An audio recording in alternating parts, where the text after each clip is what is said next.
Um, Good afternoon, all. I am Dr. Divya, second year postgraduate from SRM Medical College. I thank my HOD sir, Dr. Shubha sir, and my moderator, Dr. Naveen sir, and Dr. Sanjeev sir, for giving me this opportunity.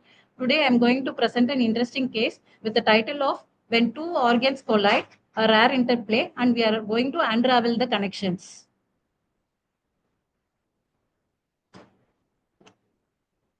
Lavanya, 2 years old female child from Andhra Pradesh, born for the non-consanguineous parents, firstborn child. Child came with complaints of abdominal distension for 6 months and poor weight gains in 6 months. Recording. Child had history of abdominal distension for 6 months, gradually progressive, involving upper abdomen, and there was poor weight gain for past 6 months. History of constipation was there, and the Bristol grading was 2 or 3. History of lethargy and easy fatigability was also present. In negative history, there is no history of fever, vomiting, abdomen pain, no history of yellowish discoloration of eyes, skin, and urine, no history of itching, altered sensorium, or seizures, no history of bloodstain, vomiting, black stools. There was no history of pedal edema, periorbital puffiness, no history of breathing difficulty or Sacras cycle. There is no history of repeated infection, easy bruising, bleeding fractures. No history of blood transfusions or drug intake in the past, and no history of abnormal phases.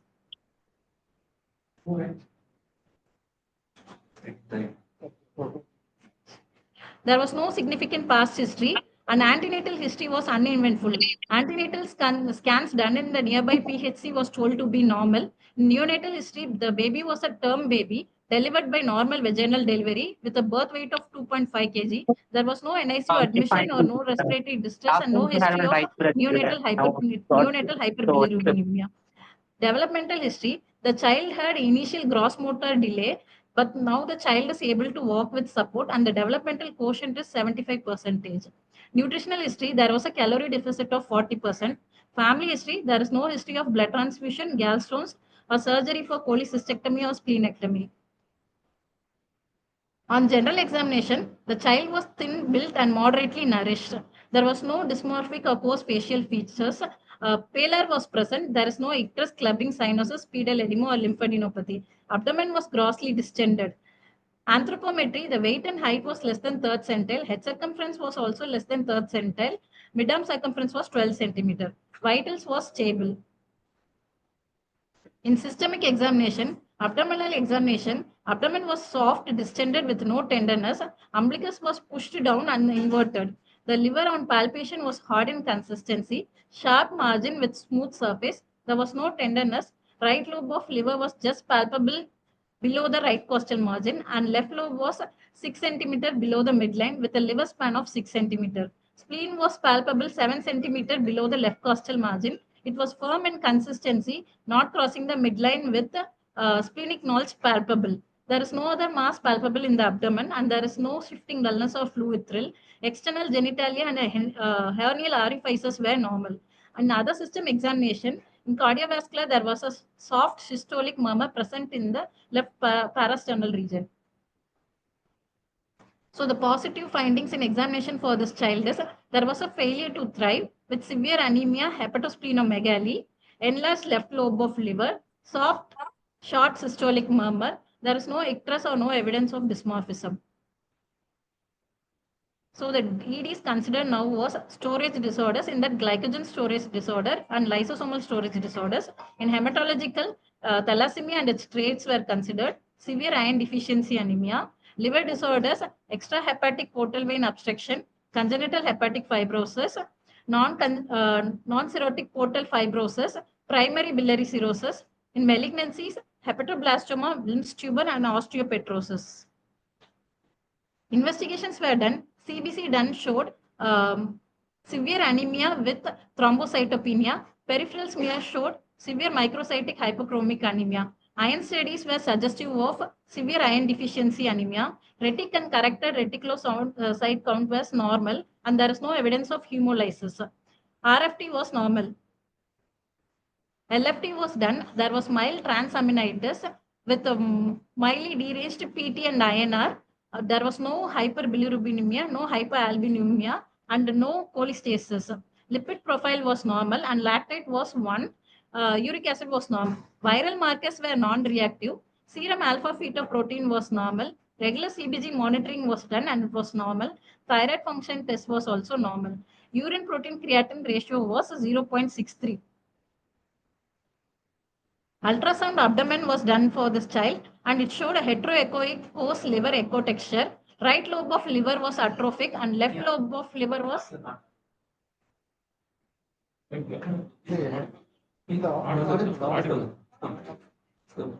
left lobe of liver is hypertrophic, which was suggestive of parenchymal liver disease. Ultrasound kidney done showed bilateral enlarged kidneys with the corticomedullary differentiation lost. There was no evidence of hydroureteronephrosis, dilated ureter, caput, or calculi. The kidney Z scores were measured and it was suggestive of renal parenchymal disease and enlarged kidneys. The further evaluations done for this child was USG Doppler abdomen showed presence of collaterals and no evidence of thrombosis with a portal vein pressure of 15 mm Hg and it was an optimal study.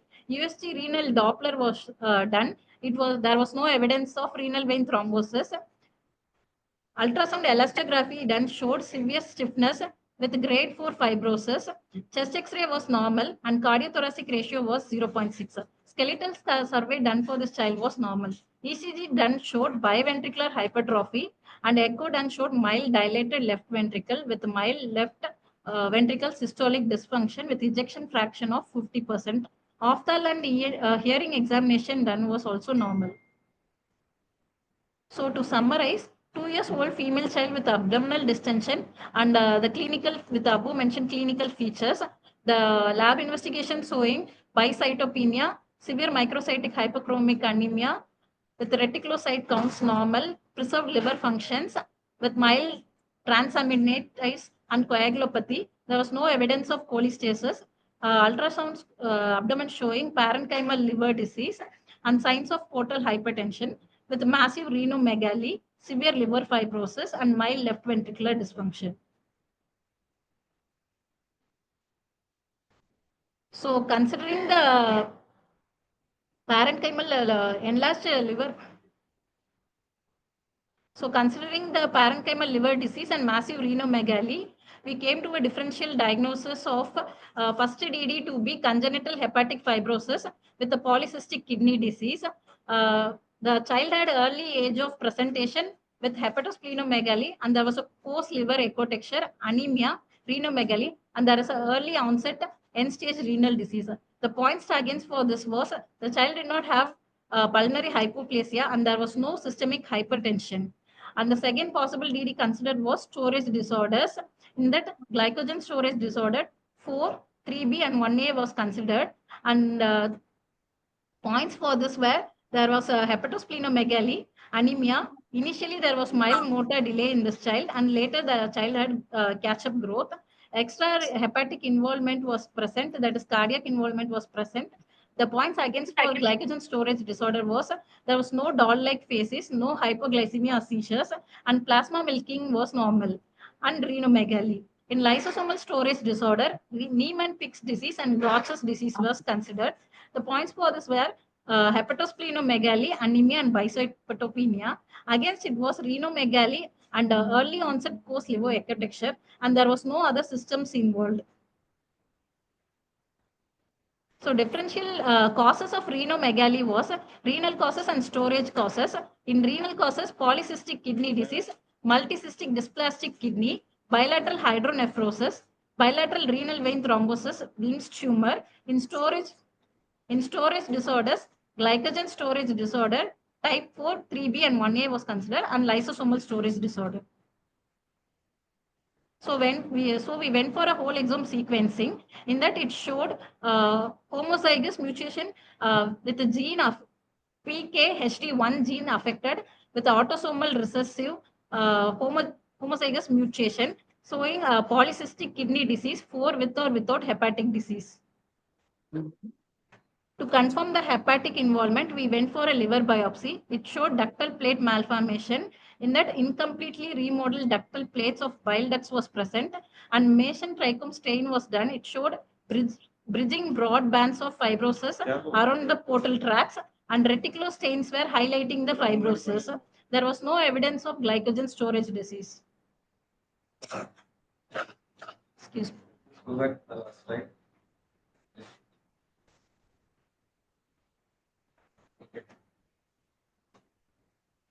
So this is the liver biopsy of a patient. It showed altered liver echo texture, and the bile ducts were malformed with enlarged ectopic and irregular ducts.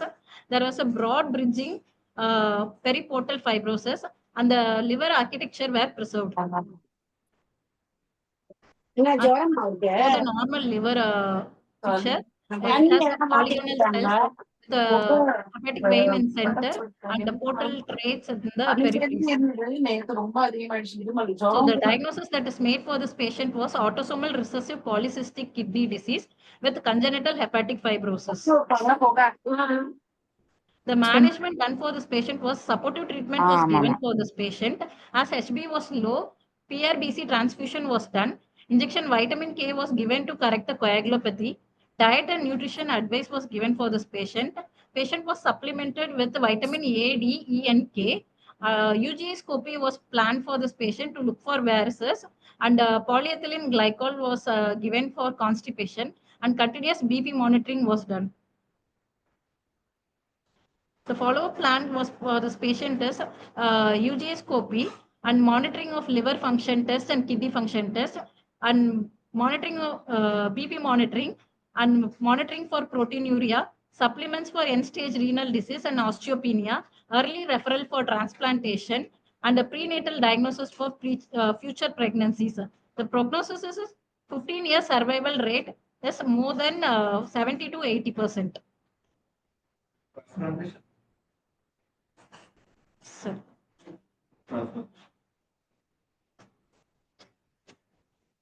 Celiopathies with the fibrocystic hepatorenal diseases, ARPKD, ADPKD, nephronophthisis, Bardet-Biedl syndrome, Jobert syndrome.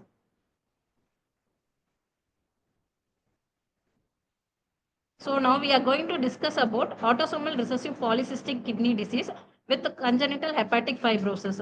It is a fibrocystic disease affecting mainly the kidney and liver. And in kidneys, there will be fusiform dilatation of renal collecting duct. And in liver, there is a failure of ductal plate remodeling, or there will be an incompletely remodeled ductal plates of interlobular bile ducts that will result in an excessive embryological bile ducts, ectasia, and fibrosis. And this is called as ductal plate malformation. The incidence is 1 is to 20,000 live births. The gene affected is PKHT1 gene that encodes fibrocystin, that is the protein expressed by the renal and biliary epithelium to maintain the tubular architecture. And this slide shows the ductal plate formation. Initially in early gestation, the ductal plate will be surrounded by the portal vein, and at birth, the duct gets matured, and there will be mature bile duct gets separated from the portal vein. If there is a failure in the ductal plate remodeling, there will be persistence of immature bile ducts around the portal vein, and this will be seen in congenital hepatic fibrosis.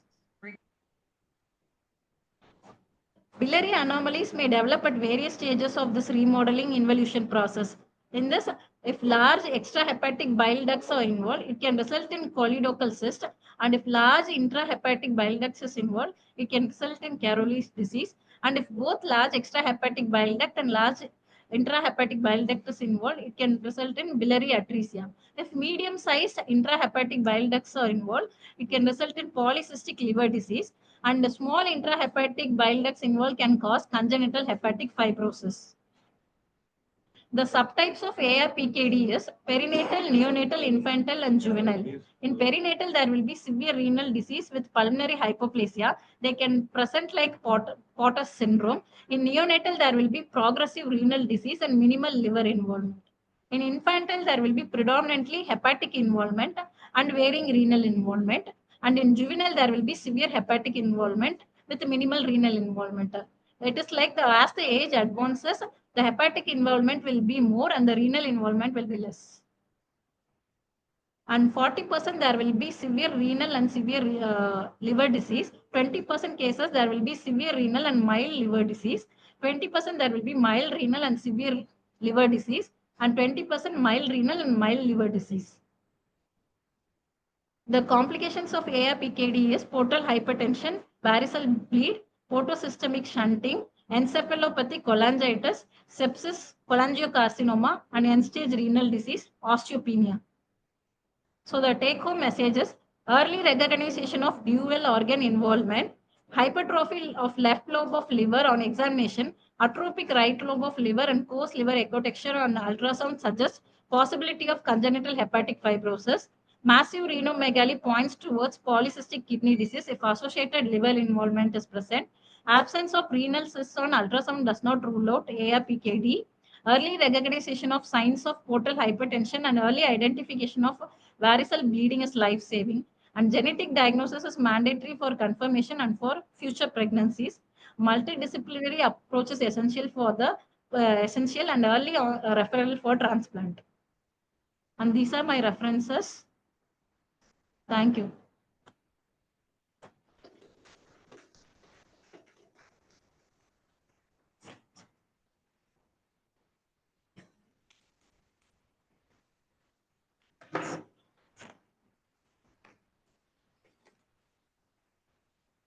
Thank you, Dr. Divya, for presenting this interesting case with hepatosplenomegaly and renomegaly brought worked up to its logical molecular diagnosis. The case is now open for discussion. Any points from the audience are welcome.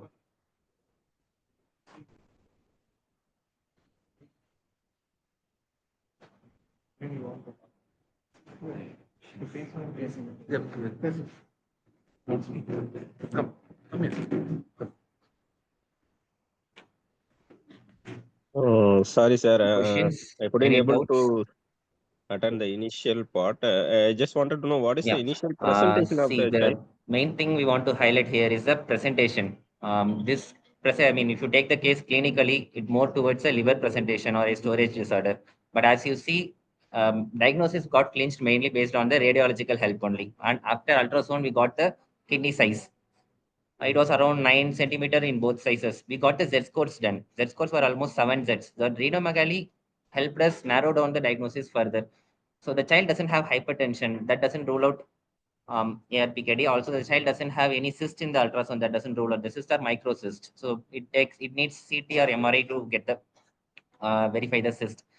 And here, yearly identification is very important because the presentation varies significantly. Neonatal wise, it presents more like a renal and a pulmonary cause, like a pulmonary hyperplasia. It can present as respiratory distress. There also ultrasound helps.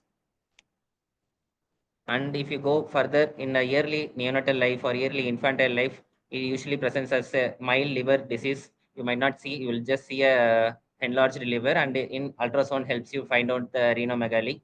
And there can be evidence of end-stage renal disease like CMD, loss of CMD. And as it further goes away like 3 years, 4 years in life, they present with a frank liver involvement. They can present with just a variceal bleed if it was undiagnosed till later childhood. So the knowledge and identification is very important. And most important after diagnosis, upper GI endoscopy is very life-saving because they usually have a severe variceal bleed and die of varices. So they might need a 6 monthly or yearly banding also. That's it. Anything?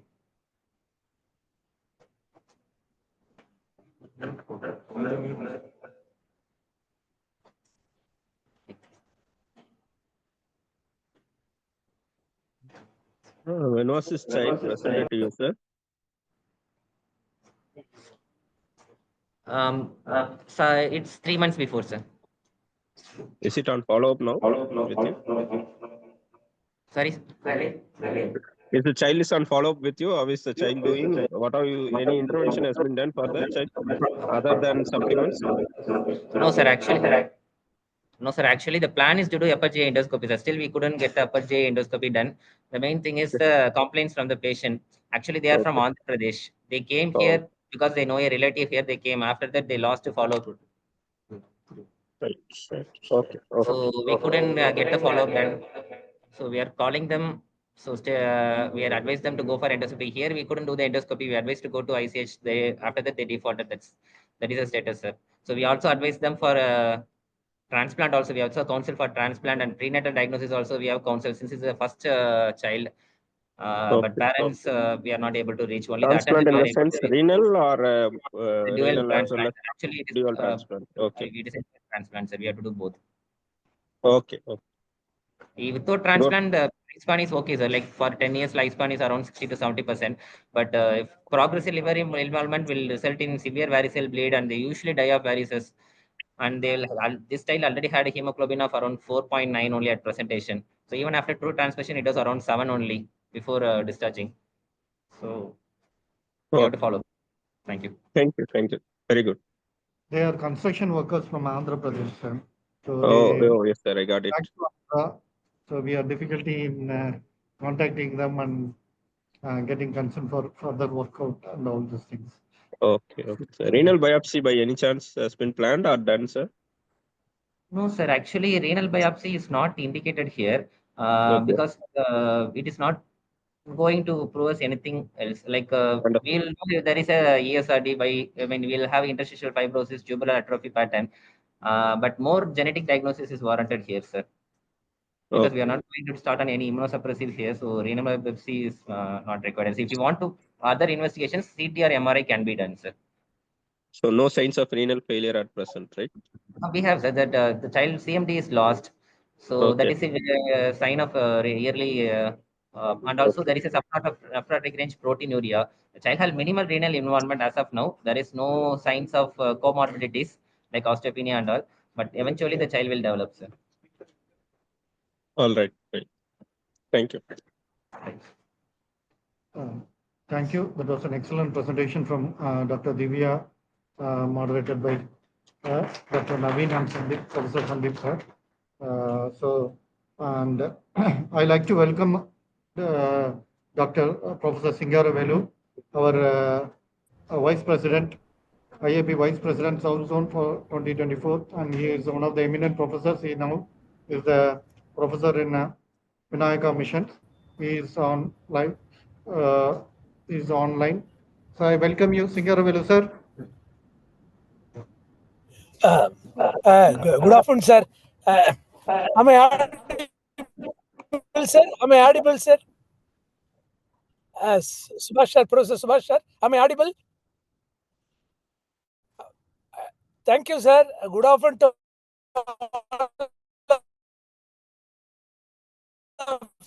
you. I don't know whether I'm audible, sir. Audible, sir. Sir, I am able to hear you, sir.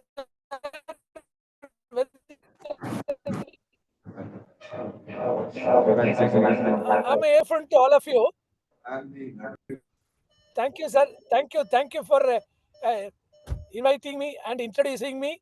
I feel it is a great honor to be with you all today, and it is a wonderful gesture that our SRM Professor Dr. Subhash and his team is doing a very good work. Apart from that, when you do it as a hybrid mode, such interesting cases where many postgraduates will be of use. So today I casually was going through it and I was able to see that. But definitely in future we can spread the message so that all postgraduates from various medical colleges can be benefited, sir, because this type of cases nowadays we are not getting, and often our PGs are not exposed. As in our days we were getting a lot of cases, like these cases are not frequent also, and proper investigation also not done in private many colleges. So definitely it is a very good thinking, sir, and it is in the hybrid mode. Definitely it will be very useful to most of the postgraduates, sir. Please, in future, we will form a group, sir, all medical colleges in Tamil Nadu with a team, so that whenever academic activity is going on in hybrid mode, immediately we will try to spread to all. At least now 33 people have joined. If many people join, it will be more beneficial and they will be gaining a lot of these things, sir. Definitely, I will take this initiative so that in rotation other colleges can also, whenever they do, it can be done. So with this I thank Professor Subhash and his team for this wonderful and very good presentation. Though I joined a bit late, it is one of the very interesting case, because what we are going to do, our level is not important. How we are approaching the case, how we are investigating, coming to the diagnosis and referring to the appropriate center for the line of management. That is more our concern. Thank you, sir. Thank you for giving me this opportunity. Thank you all. I'll be with you, sir. Thank you, sir.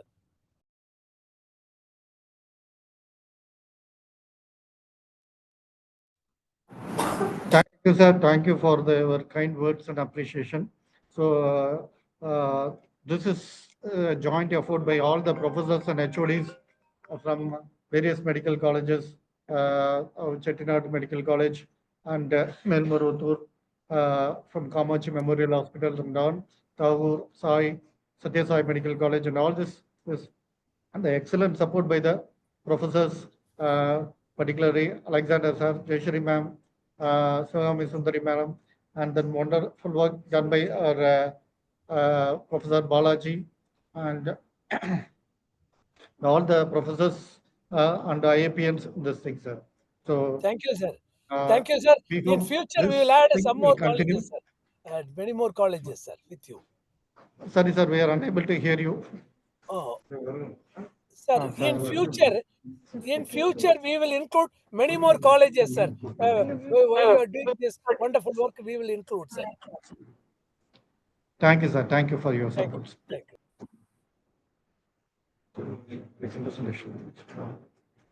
Okay. So let's move on to the next presentation. The next presentation is by Chettinad Institute on conquering RSV. The presenter is Dr. Kokila Dachani and moderated by Dr. Kamlesh from Chettinad Hospital and Research Institute. Please start presenting.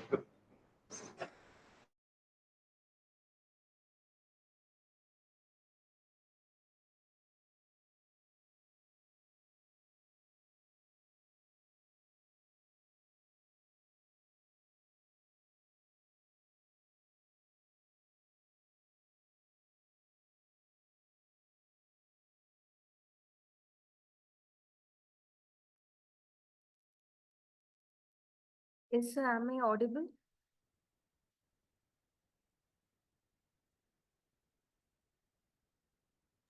Am I audible? Yes, madam. You are audible, ma'am. Yes, sir. Good evening. My topic is on tiny warrior conquering RSV with every breath. So,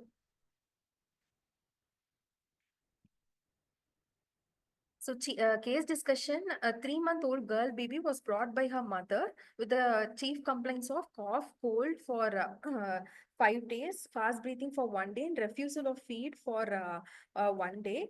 And there was no history of fever, no history of loose stools, vomiting, or no history of cry during micturition. There was a history of URI complaints in the elder sibling. And antenatal history, it was a spontaneous conception and it was uneven full. And natal history, it was a term baby with a birth weight of 2.8 kgs. AGA baby born with normal vaginal delivery, cried immediately after birth, and there was no history of NICU admission. Development history, all the milestones were attained appropriate to the age. And family history, it was non-consanguineous marriage, no history of tuberculosis or asthma in the family. Immunization history, immunized up to 1.5 months of age according to national immunization schedule. The baby is on direct breastfeeding. And socioeconomic history, belonging to upper lower class according to modified Kupusami scale. Examination, the cry, tone, color, activity of the baby was normal. There was no pallor, icterus, cyanosis, or sacral edema. The airway was maintainable and pattern. Breathing, increased work of breathing was present with retractions, nasal flaring, and grunting were present. On circulation, the baby was pink, warmth, and no pallor, mottling, or cyanosis noted. Head-to-toe examination was found to be normal. On the vitals were initially the pulse rate of 160 per minute and the respiratory rate was 75 per minute with a blood pressure of 70/60, maintaining around 50th to 90th centile. Saturation was maintaining around 91% in the room air and CRT was less than 3 seconds. The peripheral pulses were well felt. Respiratory system examination showed bilateral air entry was present with bilateral conducted sounds with bilateral V's, subcostal, intercostal, suprasternal retractions were present. Other system examinations were normal. So the course in the hospital is that the child was admitted with the above mentioned complaints. In view of respiratory distress, the baby was kept on NPO and started on 2 liters of oxygen via nasal prongs, and the child was on IV fluids and 3% saline nebulization. Initially done chest x-ray showed bronchovascular markings, and CBC was normal and CRP was non-reactive. In view of worsening of the distress, the respiratory rate increased to 85 per minute, and the saturation was maintaining 98% on 2 liters O2 with subcostal, intercostal, suprasternal retractions along with grunting. The baby was shifted to PICU and started on HFNC with settings of FiO2 30% and flow of 10 liters. On day 2 of admission, in view of worsening of distress, FiO2 was increased to 35% and the flow of 10 liters. A child had intermittent grunting, tachypnea with the retraction. So repeat chest x-ray was done, showed newer infiltrates. So the child was started on injection azithromycin, oseltamivir, nebulization adrenaline, 3% saline nebulizations were given. Viral panel was sent, which showed RSV was positive. So there was a worsening of distress. So the baby was started on NIMV support with FiO2 of 45%, PEEP of 6, and P support of 18, and RR of 40. So in view of worsening of distress, the child was intubated and connected to pressure CMV mode with the FiO2 of 50% and PEEP of 6 and PIP of 15 and respiratory rate of 50 and was under sedation. The child was lethargic, the persistent distress and peripheries were cold. So the shock correction was given. Injection peptides, injection hydrocortisone were given along with nebulization adrenaline 3% saline, salbutamol, ipratropium bromide nebulizations were given along with budesonide. So in view of intermittent retractions, grunting, and on auscultation, there was persistent wheeze, suggesting of bronchospasm. Salbutamol nebulizations were continued at frequent intervals. When the child started to respond, so the ventilator settings were gradually tapered to FiO2 of 35%, respiratory rate of 40, and PIP of 15 bar 5. And also under the child was secured a central 9 under aseptic precautions. Initial VBGs showed respiratory acidosis, which started to improve gradually, and thereby the child was changed to pressure SIMV mode with FiO2 of 35%, PIP of 15 by 5, and a respiratory rate of 35, and thereby it was changed to P support mode. So the baby started to improve clinically and maintaining the saturations with good spontaneous respiratory efforts. And the baby was extubated after 2 days of intubation, changed to CPAP with FiO2 of 40% and PEEP of 6. So on day 6, on CPAP support, the child improved clinically. There was no worsening of symptoms and distress. So, and the blood culture was showed no growth. So the azithromycin injection was stopped on day 7. So on day 8, the child improved clinically, and hence the CPAP settings were tapered and changed to HFNC flow of 10 liters and flow FiO2 of 40%. So by nutrition support on day 9, the child was started on half feeds and half fluids with express breast milk and formula feeds. On day 10, the child reached the full feeds. The trial of DBF was started on day 12 of admission, and the continuous CBG monitoring was done, which were within the normal limits. Apart from respiratory distress, the child also had electrolyte imbalance. Like on day 5 of admission, the potassium was 2.8, for which ECG was done, which was found to be normal. And 3 milliequivalents per kg per day of potassium correction has been given, and it was continued with maintenance of potassium. So on day 7, the child had hypocalcemia with serum calcium of 7.9 and ionized calcium of 0.9. So calcium gluconate of 1 ml per kg was given over 1 hour under continuous cardiac monitoring. And repeated serum calcium was 9.2 and ionized was 1.1. So child was shifted to the ward on day 13 of admission and was on O2 via nasal prongs with 1 liter per minute and was maintaining saturations with no further tachypnea or distress. So the baby was weaned off from the oxygen on day 14 of admission. Currently, the child was maintaining saturation on room air and tolerating the feeds and passing urine and stools normally.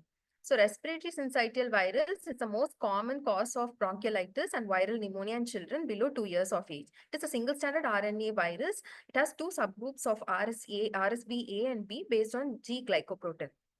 So the incubation period is 3 to 5 days. The route of transmission will be infected droplets or airborne or conveyed on hands or other fomites. Hospitalization rate of RSV infection in otherwise healthy infants is 0.5 to 4%. So the main clinical features will be involving both the upper and lower respiratory tract. The fever, however, it is not a regular manifestation. Rhinorrhea or cough can be present initially, can be associated with wheezing.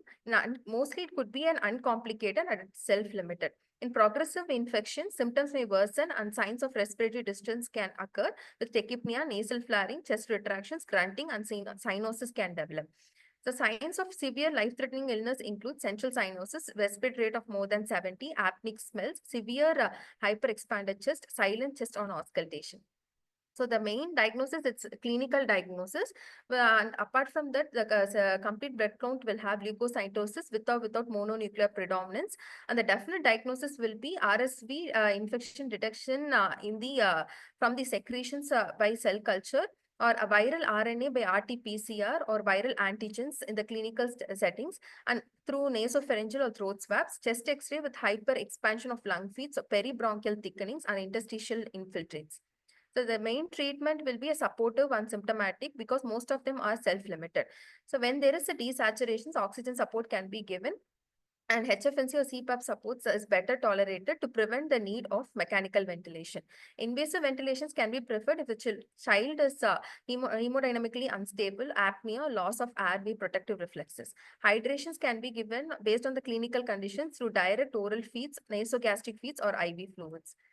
So interventions which can be given as a trial includes inhaled bronchodilators such as salbutamol or adrenaline nebulizations.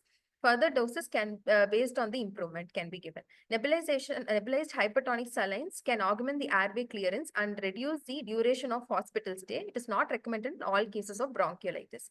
So dexamethasone of dose 0.6 mg per kg per dose can be given in combination with nebulized epinephrine, can be used in case of severe bronchiolitis. So antivirals such as ribavirin can be used either in inhaled or oral forms for 3 to 5 days. In some trials, it has showed beneficial effects or a reduction of hospital stay and mechanical ventilation.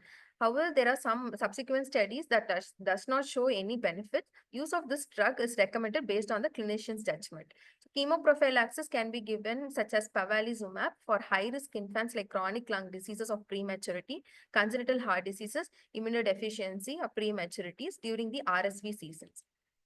So this was a study which was done in 2022, where the infants admitted to the US intensive care units for RSV infections in the RSV season peak. There, it was a cross-sectional study where most of the US infants who required intensive care of RSV, lower respiratory tract infections, were young, healthy, and born at term babies. These findings highlight the need of RSV preventive interventions targeting all the infants to reduce the burden of severe RSV illnesses. Thank you.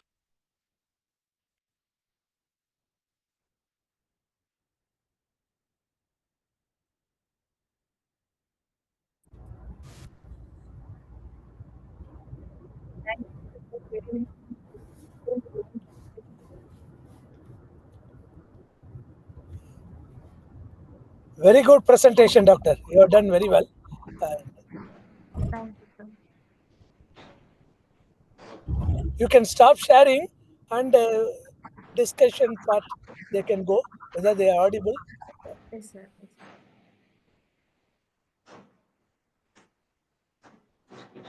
So, we have with us our professor, Dr. Prasanna sir. He is a pediatric pulmonologist. I request him to give talk a few words for expert opinion. A very good presentation, Dr. Kokila. Yes, sir. Well worked up case. Can you hear me? Yes, yes, sir. Okay. Few points now in your swab is Yes, sir. majority of the time we may have a few old infections. The child could have contacted 4 weeks back, 5 weeks back, another URI, or it could be a carrier of RSV. But when the child is very sick, then we can take this as a very positive. Now we are doing a lot of viral panel, and we get a lot of mixed viral panel as the diagnosis. Some cases comes with RSV and influenza. So if it is very sick, then we can take it as RSV positive. Only thing I wanted to ask you is what made you to give injection hydrocortisone? Sir, actually, it can prevent the inflammation, sir, like further inflammatory response, sir. Okay, was there any strider for nebulized adrenaline? Sir, good evening, sir. This is moderator Dr. Kamlesh, sir. The child Yes, sir. had grunting, sir, and the worsening of distress was there. That's why we gave adrenaline also, sir, nebulized adrenaline. After that, Okay. only we started on hydrocod due to frequent bronchospasms, actually. Okay, okay, okay, doctor.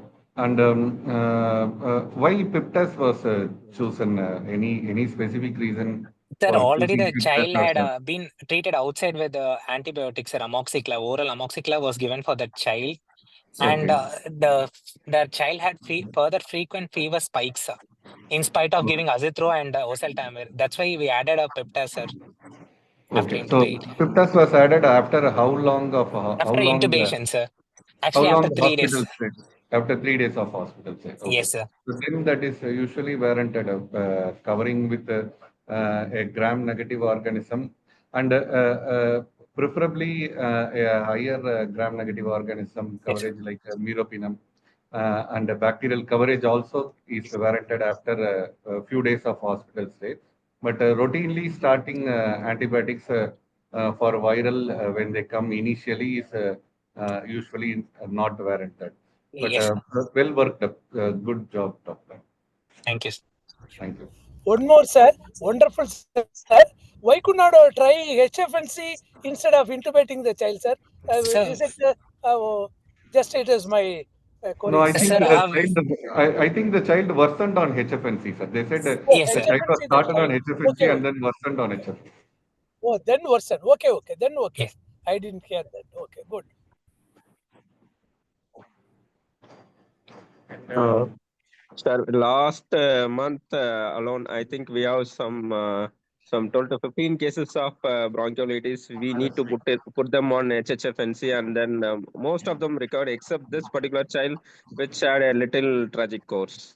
So, as we say, we send panels, viral panels for all the children who were suspected to have like acute respiratory infection kind of thing. Any severe acute respiratory infection, we are trying to send them swab, and most of them turned out to be like this RSV only, and few we have got influenza A and few influenza B as well. Few have mycoplasma also, and higher age group children we had mycoplasma.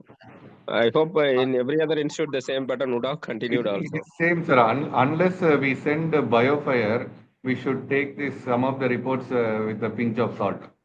Exactly, sir. Unless Exactly. it is we are sending BioFire because they may detect even one small gene which could have been a carrier or the child would have been already infected 5 to 6 weeks back, and they even shed for nearly 6 months. They say these genes, the child can be shedding these genes for nearly 6 months. So unless we quantify, then we should take it with a pinch of salt. So we have Thank to you, sir. Yes. Better if you have biofare, but it is really expensive. Not all those can afford that. And also, sir, regarding this RSV in AAP guidelines, we have no, sir, almost most of the things are no. So they talk about no bronchodilators, no steroids, and no antibiotics. So now, how to decide? So in this case, we have started. So any guidance to go about like to give bronchodilators, to give hydrocortisone, to give antibiotics, or is it like severity we give the benefit? I think this child had a shock. This child presented with uh, Yes, sir. The child shock. went for shock, actually, sir. Shock, yeah. Yes, So sir. SIRS presence of shock, then we can think in terms of adding. We can think in terms of secondary bacterial infection. So we can think in terms of adding antibiotics. There is no SIRS or no shock, then we can persist with only supportives. What you say, Dr. Kamlesh? Is Yes, sir, definitely, sir. Actually, the child had persistent fever spikes. That's why we hiked up with antibiotics and also started on hydrocortisone in view of further worsening of distress.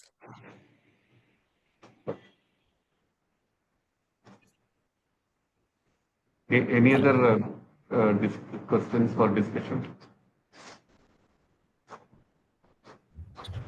Wonderful, sir. Because as our pulmonologist told, we have to be in the era of antimicrobial stewardship. So we have done wonderful thing for beginners, giving randomly antibiotic, say azithromycin they started and oseltamivir they given. So this can be a message for the budding postgraduates when to start antibiotic when there is clear-cut case of viral infection. Even if the child is very sick, you give supportive measures. No need for to give antibiotic immediately unless it is warranted. Other things. Thank you, sir. Good message is given. Thank you. Thank you. So Dr. Sangeeta has asked in chat, would like to know the opinion on magnesium sulfate for severe bronchiolitis, especially in H1N1 and other acute respiratory infections, because they've tried it in few cases.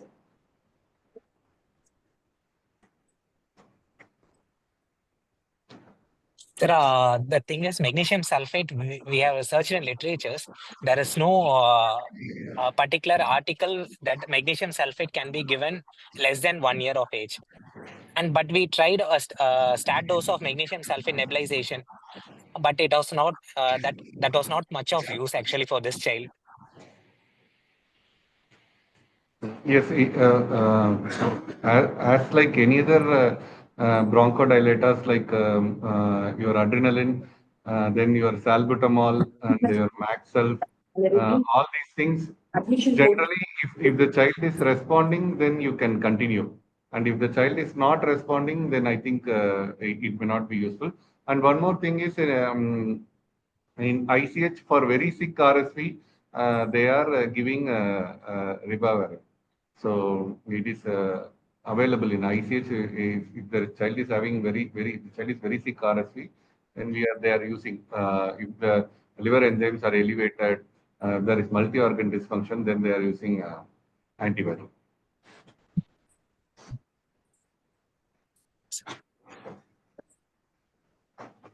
Thank you, sir, for the healthy discussion on tackling RSV and such severe bronchiolitis. Next, if no further doubts, we'll move on to the next presentation. The Pneumonia Conundrum, a journey from crisis to cure, presented by Dr. Priyanka from Dr. Kamakshi Memorial Hospital and moderated by Dr. Prahada. Please start sharing your PowerPoint and start presenting.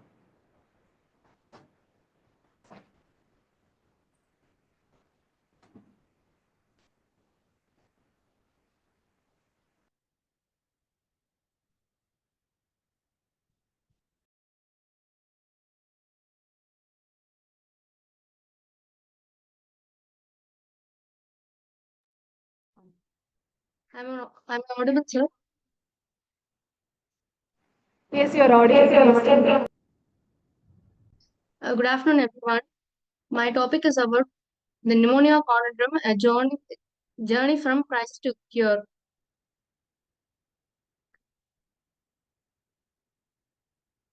Chief complaints: 11-year-old school-going male child presented to pediatric emergency with the complaints of cough and cold for 5 days, fever for 2 days, and abdomen pain for 1 day. History of presenting illness: the child presented with the cough and cold for 5 days, which was aggravated for the past 1 day, and it was associated with high-grade fever, which was continuous in nature. The child also had complaints of abdomen pain for the past 1 day, which was aggravated on the cough and deep breath. And child also had complaints of vomiting, which was non-bilious and non-projectile in nature. His birth history was uneventful. The child has attained milestones at appropriate age and his school performance was good. Immunization history: the child was vaccinated up to age according to IAP schedule. Past history: the child had a history of recurrent lower respiratory tract infection, for which he was hospitalized. And the child also had a history of surgery for hydrocele, which was done at 1 year of age. There was nil significant family history was noted. On arrival, the child sensorium was lethargic. The child was febrile of temperature 101.9 degree Fahrenheit. The child also had tachycardia and tachypnea. The saturation was 94% in room air. BP was 107 by 65 mmHg.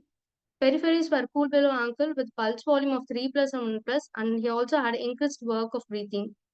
There was no pallor, icterus, or lymphadenopathy, cyanosis, or clubbing. On arrival, the CPG was 93 milligram per deciliter. His physiological status, the child airway was stable, breathing respiratory distress, and he had tachycardia with compensated shock, and appearance is ALOC. A systemic examination, respiratory system, the trachea and mid position, the child also had decreased chest deficit. There was noted left-sided air entry was decreased and right-sided air entry was normal. Pleural drop was present. Per abdomen examination, abdomen was sore with upper and left hypochondral tenderness present, bowel sounds was normal, and there was no organomegaly. CVS examination, S1, S2 heard, and there was no murmur, no focal neurological deficit, and his genitalia there was no phimosis, no bilateral testing presented. His anthropometry was appropriate for his age and sex. His provisional diagnosis, respiratory distress, compensated shock, and left lower lobe pneumonia. The child was initially managed with oxygen via non-rebreathing mask at 10 liters per minute, resuscitated with IV fluids of isotonic saline bolus 20 ml per kg and antipyretics. Child was shifted to PICU and was started on oxygen through HFNC, and child was started on IV antibiotic injection meropenem, injection vancomycin, and in view of septic shock, inotrope dopamine infusion was started, and child was also treated with bronchodilators, nebulization, salbutamol. The baseline investigation showed a leukocytosis of 26,260 with neutrophil predominance of 76.9% and a raised CRP of 140. Rest of investigations was normal. Chest X-ray done at the day of admission 1 showed a non-homogeneous opacity in the left lower lobe. Left-sided crowding of ribs was noted, and there was a mild obliteration left costophrenic angle. Trachea and mid position and cardiac shadows appears to be normal. Ultrasound chest showed a consolidation left lower lobe, and there was no significant pleural fluid collection noted on both the sides. Ultrasound abdomen showed a few subcentric mesenteric lymphadenopathy, and there was no significant abnormality. HRCT done showed a large area of consolidation involving the left lower lobe, and there was minimal pleural effusion was noted. You can see a large area of consolidation which can involve the left lower lobe.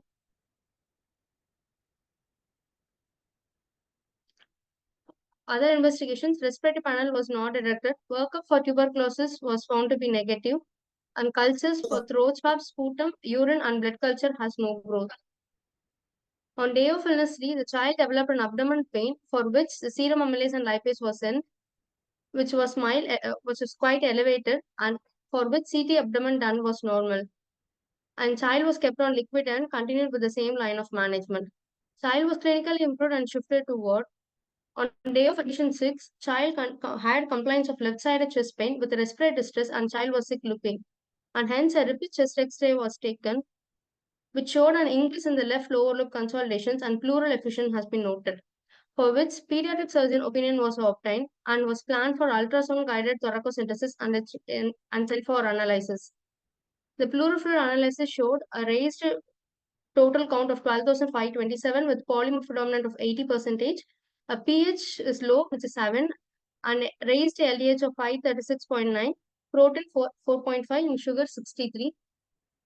Gram strain occasional pulse, there was no organism noted. Culture and sensitivity was no growth. As per Light's criteria, it was found to be an exudative pleural fluid. Serial investigation noted showed a persistently elevated WBC count and a raised CRP from 140 to 183. A summary of the case, a patient was initially managed conservatively with IV antibiotic, transiently showed improvement till day of admission 5. On day of admission 6, the child again was clinically deteriorated. Since the symptoms was persisting for more than 2 weeks, persistent fever spikes was present and there was worsening of respiratory distress and increased pleuritic pain was noted. Aspirated pleural fluid also showed a pus and exudates were present and diagnosed to have a left lower lobe empyema. Hence, a diagnostic batch was and procedure was done on day of admission 7. Video assisted thoracoscopic surgery and anesthesia of ETGA with the paraspinal block. Thoracoscopic done in right lateral position. 5 mm camera port scope was introduced and 2 working ports was placed. You can see there are adhesions are noted in the visceral pleura. Adhesions of the lung to the parietal pleura was noted. To the posterior wall, and there was upper lobe appears to be normal. Lower lobe deceased pleura was noted.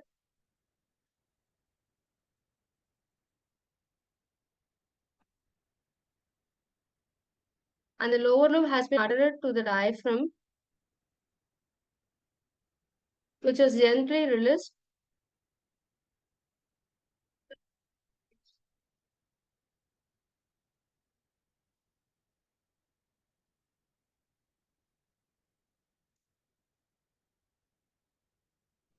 The adhesions are gently released.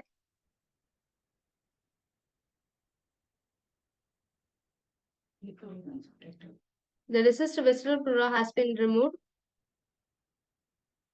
Fissures are released.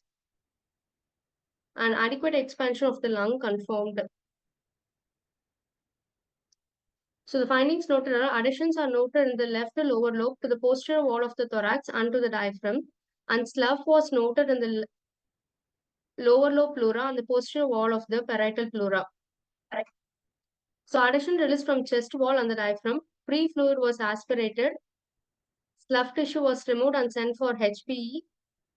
Left lung decortication lung fissures released. Adequate expansion of the lung confirmed and a thorough wash was given. Left ICT placed via the port site. The clinical diagnosis of left lung empyema stage 2-3 was confirmed. The same was noted in histopathological examination. Post-operatively, the child was managed with IV antibiotic of injection meropenem and nebulizations. On post-operative day 2, the child was started on clear liquids. On post-operative day 3, NG tube was removed, and on post-operative day 4, ICD was removed. Post-operatively, you can see a decrease in the WBC count and also a fall in the CRP. There is a mild elevation was noted since in the starting where the amylase and lipase was somewhat raised, which also started decrease after post-operatively. A post-operative chest X-ray showed a resolution of the left lower lobe consolidation, and child clinically had an antibiotic course for 14 days completed, and child discharged in a stable condition. Discussion.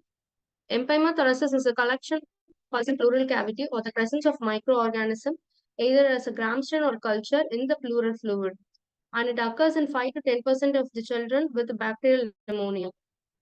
The predisposing factors include poor dental hygiene, cerebral palsy, mental retardations, congenital heart disease and lung abscess, thoracic surgeries and corticosteroid and immunosuppressive therapy. Stages of empyema were 3 stages: exudative, fibrinopurulent, and organization stage. In exudative stage, there will be a thin sterile exudative fluid which is leaked into the pleural space. And in fibrinopurulent stage, the bacteria will invade the pleural surface, and you can see the fibrosepta and loculation formation will be seen between the pleuras. And in organization stage, there will be fibroblast formation and formation of inelastic membrane, the peel formation. In exudative stage, the fluid is easily removed by thoracocentesis and lung expansion will be normal. But in fibropurulent stage, thoracocentesis can hardly remove the fluid and there will be decreased lung expansion will be noted. And in organization stage, thoracocentesis does not remove the fluid and lung does not expand. The difference between the exudative and the fibropurulent as per the pleural fluid analysis where the pH in exudative stage is more than 7.30 with glucose of more than 60 mg per deciliter and a LDH of less than 1000 international units per unit. And gram stain and culture showed to be negative. And fibropurulent stage, the pH will be less than 7.20 with the glucose less than 60 mg per deciliter and LDH of more than 1000 international units, and positive culture will be seen. Clinical features, the child will present with fever of dyspnea, chills, chest pain, referred pain, malaise, abdominal pain, and vomiting. And on examination, in infection, the chest wall warmth and erythema will be noted, with the tenderness over the chest wall and dullness on percussion will be noted. On auscultation, there can be a decreased or absent breath sounds and pleural friction rub will be present. Investigations, hematological, the CBC count, the leukocytosis with polymorph predominance will be seen and blood culture can be taken. Chest X-ray was the initial and the primary investigation to be done, preferably in lateral decubitus view, and an ultrasound chest is used for diagnosis and the guidance of thoracocentesis and can also show the limiting membranes and loculations. CT chest will show a split pleural sign and this can able to differentiate empyema from the lung sepsis. And this was a split pleural sign which will be seen in the empyema thoracis. So how we are going to approach a case of empyema? Whenever you can see in lateral decubitus view, a free-flowing effusions of more than 10 millimeter, a diagnostic thoracocentesis and pleural fluid analysis should be done, where you will see the WBC, pH, glucose, LDH, gram stain, culture, and adenosine deaminase. And as per the management, you should go with the antimicrobial therapy, empyema drainage, thromboembolic therapy of streptokinase and urokinase, surgical intervention, VATS and thoracotomy can be done. Clear which is suggestive of empyema, you're going to do an X-ray chest of PA and lateral decubitus view. If pleural effusion present and if it's less than 10 millimeter of thickness, antibiotic is the only management of choice. If it's more than 10 millimeter of thickness, antibiotic with thoracocentesis and pleural fluid analysis should be done. And if in pleural fluid analysis, if it's suggestive of an exudative fluid where the pH is more than 7.30 and glucose and LDH will be more than 60 and LDH less than 1000 and culture is negative, antibiotic with or without repeated thoracocentesis will be done. If the pleural fluid analysis is suggestive of fibronodular stage where the pH is less than 7.20 and glucose of less than 60, LDH of more than 1000 and culture positive, then ultrasound and CT scan should be done. If an ultrasound and CT scan there is no localization, then antibiotic with tube thoracostomy will be done. If it is suggestive of stage 2, where multiloculated empyema has been seen, antibiotic with tube thoracostomy will be done, followed by either fibrinolytic therapy or VATS can be done. If the ultrasound or CT chest is suggestive of stage 3, where there is a thick peel will be seen, antibiotic with decortication by VATS or thoracotomy will be done. Conclusion, empyema develop in 10% of children with pneumonia. And empyema can lead to empyema assistance, bronchopleural fistula, pleural thickening, and reduced lung compliance. Early intervention will improve the outcome. Primary VATS shortens the duration of the post-operative hospital stay and reduces the need for re-intervention. Thank you.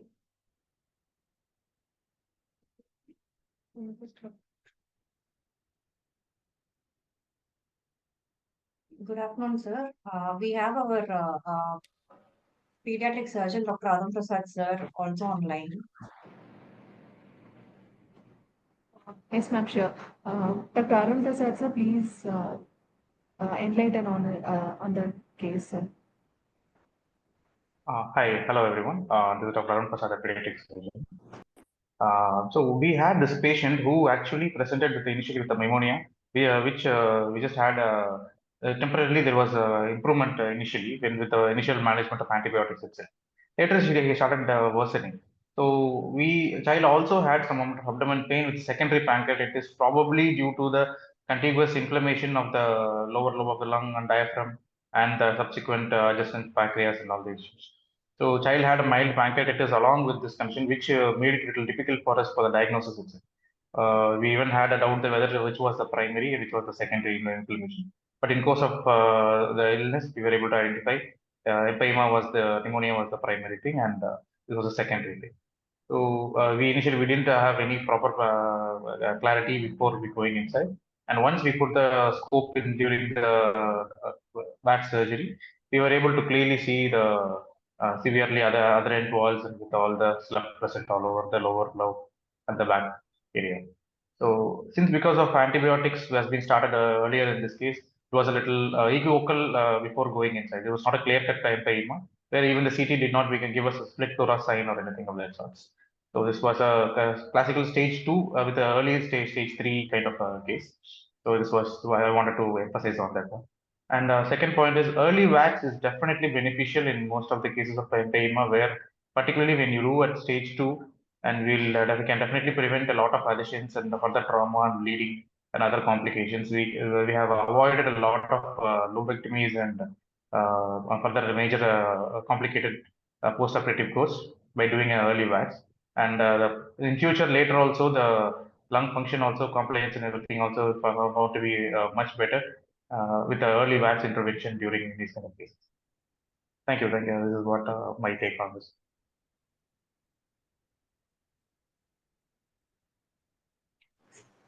Thank you, sir. Sir, Dr. Prasanna, sir, please give your inputs on the case. Sir, it's a well worked up case.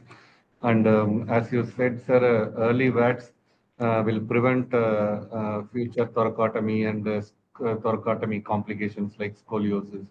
So I think seeing the diseased lung, especially in the additions area, so unless we would not have done VATS, then the child would not have improved. I have one question for Dr. Priyanka. Dr. Priyanka, could this be vancomycin-induced pancreatitis? Because you have stopped the vancomycin in between. Is it a possibility that it could be a vancomycin-induced pancreatitis? Yes. Got the gastroenterologist opinion also. In fact, in the middle, we did a CT abdomen also. There was no features of pancreatitis, except that the amylase was mildly increased in the pleural fluid. I'm Okay. Dr. Prada, the consultant pediatrician. Priyanka is with me. Okay, so what made you stop vancomycin in between? We gave vancomycin for 5 days, sir. And then when the cultures came negative, we stopped. We just wanted to cover MRSA. So when we went into surgery, we thought we need not continue. That's the reason. And yes, probably in the middle, we also thought it might be an adding pancreatitis picture. So that is why. Okay, so what is the reason behind starting meropenem at first case? Sir, the child was very toxic. For 3 days, they have been following up with us in the ER and the OP. Extremely Okay. toxic. When that he needed, for shock. So we started with the higher grade antibiotic itself. He had got multiple antibiotics outside, and with us also, he had got oral augmentin initially. Okay. So generally what we do is we start with ceftriaxone, and if the child has features of shock, then we add clindamycin because gram positive coverage is more important here. So we add a gram negative coverage only if the child has is less than 3 months old, or if the child is having an underlying immunological problem, immunodeficiency. The child has immunodeficiency, or if the child is severely malnourished, then we can initially think in terms of gram negative coverage. Or if the child has been admitted in the ICU for nearly 1 week, and then if you think it could be a superadded gram negative infection. But I don't know, because you stopped vancomycin, I thought you thought in No, terms sir. of Yeah, in the middle there was an issue about whether there was an evolved pancreatitis or because he had left abdominal pain severely. We didn't know Okay. whether it is the part of the pleural effusion, pleuritis, which is causing the pain. So we took a Okay. CT abdomen in the middle, which was normal. And we, Okay. for doubt purpose, we even did the pleural fluid analysis for amylase. But all of them Okay. turned to be normal, sir. So Normal. we got a gastro opinion also, but we didn't want to take the chance. So and cultures were negative, so we stopped.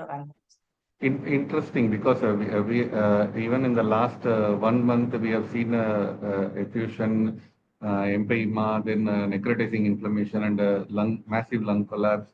We are seeing all possible lung pneumonia complications, and this is one interesting complications we have noted. Well worked up, and excellent job by the pediatric center. Good presentation. Thank you. Thank you, sir.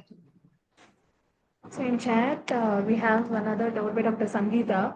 In view of recurrent respiratory infection and pneumonia in the past for this child, should a primary immunodeficiency workup needed? I mean, should that be done?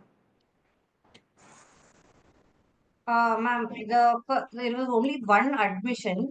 There were two to three recurrent respiratory tract infection. There was one admission, but we didn't do the immunodeficiency workup. That is true. But that was only 3 years ago. There was only one pneumonia and nothing else in the middle now. So was there failure to thrive in the child? There was no failure to thrive, sir. We projected the anthropometry. It's a well-grown, normal school-going child. Then I don't think we need to think in Yes, terms sir, of exactly. Only just for there was recurrent respiratory tract infections, but only one admission for pneumonia before this.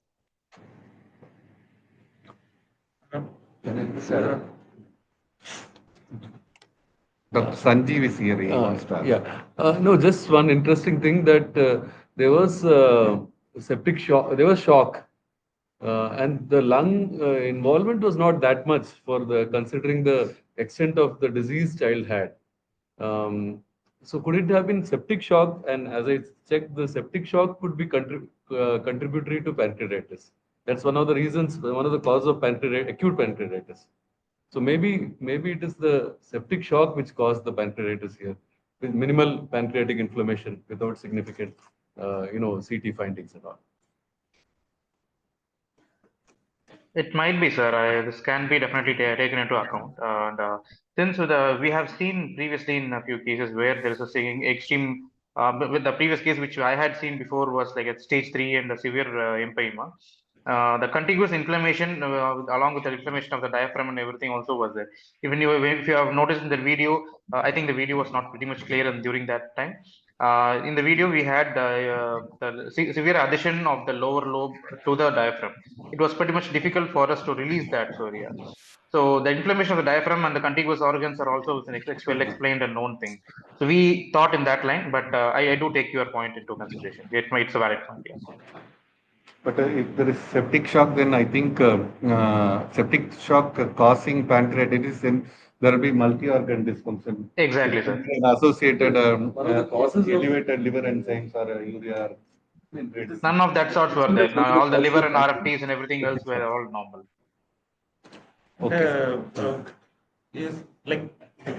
Was there any indication for chest tube insertion, or was it deferred because of less amount of fluid? Initially, had we inserted, could the operative procedure avoided? I doubt that, sir. I doubt that.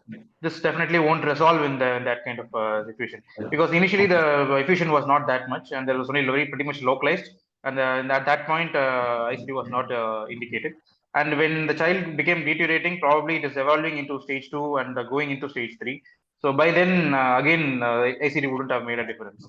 And if you have seen the video, then the adhesions were pretty much dense. So definitely the ICD wouldn't have made a difference in this case. I would say.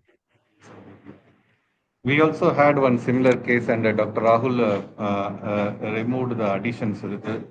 We also was contemplating whether to put a tube or VATS, but I think we need to move ahead, and I think if you catch in the second stage before the additions gets thickened like an orange peel, as she said, I think it is better always, as Dr. Definitely, Arun sir. said. I definitely agree with you, sir. And I think we should make it into our practice that in case of clear-cut stage 2, and it's better to go for early VATS, and the recovery is like extremely fast compared to prolonged antibiotic and prolonged course. And they just immediately get up and sit within extra 48 hours. And all the septic and all this, it's dull and sick-looking child becomes completely okay within extra 48 hours, and up and ready for the even discharge in another 2 to 3 days.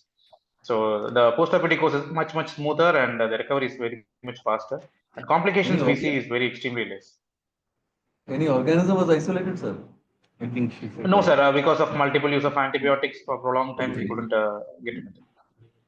And one more message, what I think we can give to the postgraduates is, if you expect the complications, then I think we should go ahead and do a CT scan. Nowadays, they are giving only low radiation CT scan.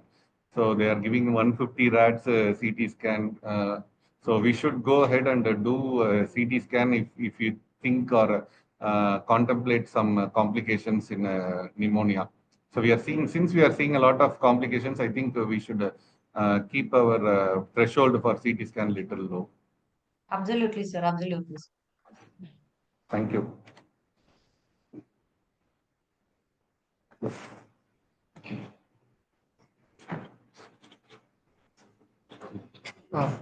Thank you, Priyanka, and wonderful for your wonderful presentation and and excellent discussion regarding the management of empyema and these things. So this period we had a lot of empyema and PGs had a lot of